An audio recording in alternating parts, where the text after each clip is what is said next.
one more tool of how anybody can become a hacker when they have Yeah, what did you call yeah. it? Moral flexibility. There you Moral flexibility, right? You don't even need any money for that. You can reset That's an right. old laptop, download a Linux distribution, and off you go. There you go. That's right. One of the things you talk about a lot in your, your blogs and your Mhm. website is shadow IT.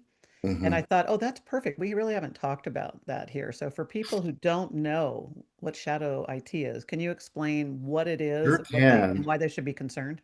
Yes, shadow IT in the business world, Hmm. that would be something as innocent as, say, a client of ours gets a new TV for their conference room and they plug that smart TV in and connect it to their internal business Wi-Fi network Hmm. and don't discuss it with IT or their support vendor.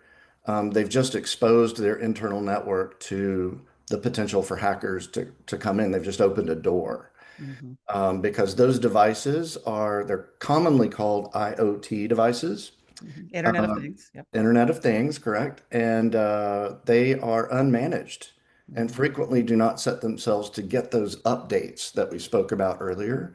Hmm. So the longer they And sit, frankly, even when they are, they're sketchy. right, right. I mean, who knows who the manufacturer is or who's in the IT department Yep. somewhere Yes.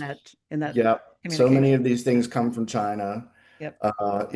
and other countries. We Hmm. just don't know that much about them. So Hmm. business best practice, and this also equates to consumers, is to create a separate network for those devices, one that is logically separate from the computer that you're using to connect to the bank and other things that you do.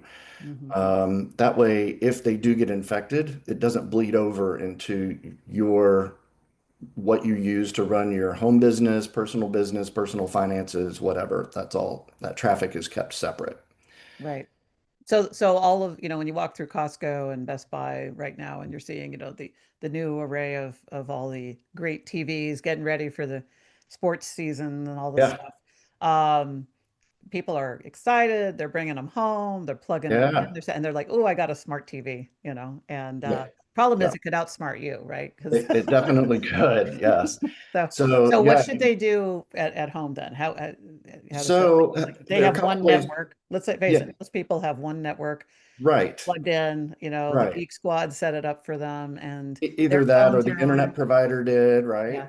So Hmm. if your internet provider set that up for you, then you can call your internet provider support line and Hmm. say, hey, I want to set up a secondary IoT network Hmm. and I want it to be named this, and this is what I want the password to be.